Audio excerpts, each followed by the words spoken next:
حضرت یوسف علیہ السلام نے پھر سالوں حکومت کی مصر پر، پھر وہیں ان کی تدفین ہوئی، اور جب تدفین ہوئی تو اختلاف ہو گیا۔ ہر قبیلہ کہتا تھا ہم نے اپنی طرف یوسف کو دفن کرنا ہے، اس لیے کہ جس طرف ان کو دفن کریں گے خوشحالیاں ہوں گی۔ پھر فیصلہ ہوا کہ سنگ مرمر کے تابوت میں رکھ کے حضرت یوسف کو دفن کیا جائے، اور دفن کرنے کے بعد ایسی جگہ پہ دفن کیا جائے جہاں سے پانی چھو کے گزرتا ہے۔ تو ان کو وہاں دفن کیا گیا، پانی چھو کے گزرتا تھا، لوگ کھیتیوں کو لگاتے تھے اور مصر سرسبز و شاداب رہتا تھا۔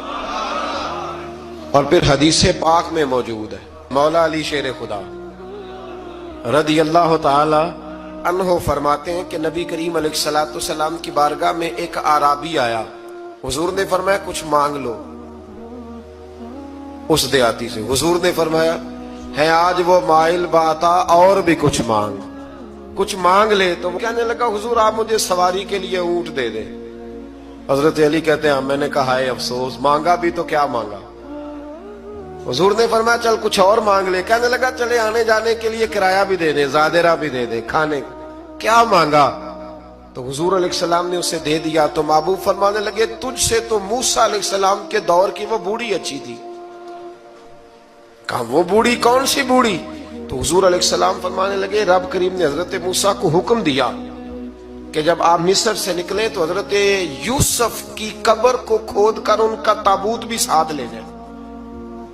حضرت سیدنا موسیٰ علیہ السلام نے عرض کی مالک وہ کیسے پتہ چلے گا؟ فرمایا وہ تو آپ نے خود ہی پتہ کرنا ہے کہ وہ تابوت کہاں ہے۔ وہ دریا کے اندر تھا۔ کیسے پتہ کرتے کرتے پتہ چلا کہ ایک بوڑھی اماں ہے، اسے پتہ ہے تابوت کہاں ہے۔ وہ کدھر ہے تابوت؟ تو بوڑھی اماں کو پتہ ہے۔ حضرت موسیٰ بوڑھی کے پاس گئے، کہنے لگے اماں وہ تجھے پتہ ہے یوسف کی قبر کہاں؟ کہنے لگی پتہ ہے۔ تو کہا اماں پھر بتا دو۔ کہنے لگے مفت میں بتا دوں، نبی کے مزار کا ایڈریس اور فری میں بتا دوں، یہ کیسے ہو سکتا ہے؟ تو حضرت سیدنا موسیٰ فرمانے لگے چل قیمت لے، طبرانی کی حدیث ہے، حضور بیان فرماتے ہیں۔ حضرت موسیٰ کہنے لگے بتا کیا لے گی؟ کہنے لگی مجھے نہ جنت میں وہ والا مکان دلائیں جس کے پڑوسی موسیٰ علیہ السلام ہو، میری اور آپ کی دیوار کٹھی ہو، کیا عقیدہ کند اللہ اکبر۔ تو حضرت موسیٰ کہنے لگے چل اماں مہربانی کر جنت مانگ لے، اب تو پڑوس ہی مانگنے لگ گئی ہے۔ تو اب نبیوں کا درجہ تو بڑا ہوگا، تو دینے والا اللہ ہے، میں دعا کرتا ہوں۔ تو کہنے لگی جی ٹھیک ہے، اگر آپ نہیں دیتے تو میں ایڈریس نہیں بتاتی۔ تو حضور فرمانے لگے اس سے تو وہ اچھی تھی۔ حضرت موسیٰ نے عرض کی کہ یا اللہ یہ نہیں بتا رہی تو اب کیا کروں؟ فرمایا موسیٰ وعدہ تو کر لے، مکان میں دے دوں گا، وعدہ کر لے۔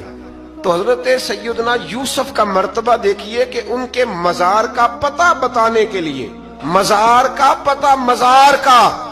پتہ بتانے کے لیے اس خاتون نے حضرت موسیٰ سے جو قیمت لی وہ یہ تھی کہ میں جنت میں آپ کی پڑوسی بنوں گی پھر ایڈریس بتاؤں گی۔